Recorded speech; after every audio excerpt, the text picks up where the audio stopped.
On the fifth day, he created the birds and the sea creatures.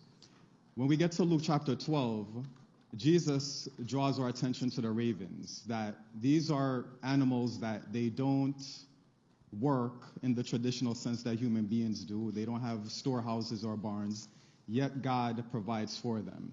So I take all of this to mean that if God can take so much care over a creature that he simply spoke into existence, how much more care would he take for human beings where he didn't speak human beings into existence? We're the only creatures where on the sixth day, the Bible specifically tells us in Genesis chapter 1, verses 24 through 27, that God used his hands to design us.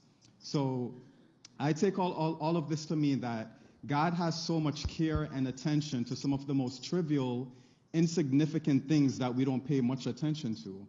How much more is he going to pay attention to our needs?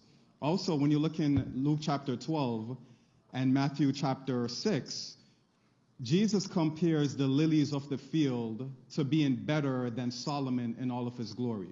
Now, a lot of people say that Mansa Musa was the richest king that's ever lived, and that's actually incorrect. It's really Solomon.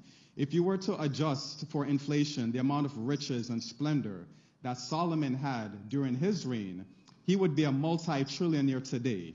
But God said that even Solomon in all of his glory could not compare to a single lily that grows into the field.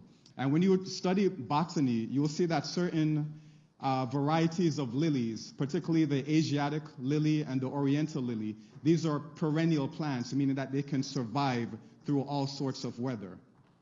And I think Jesus is trying to illustrate to us that if a very insignificant plant, such as the lily, that most human beings don't pay attention to, if God can take so much care of it, and if that little lily can survive through all sorts of weather and inclement conditions, he can definitely allow us to endure throughout whatever it is that we are going through.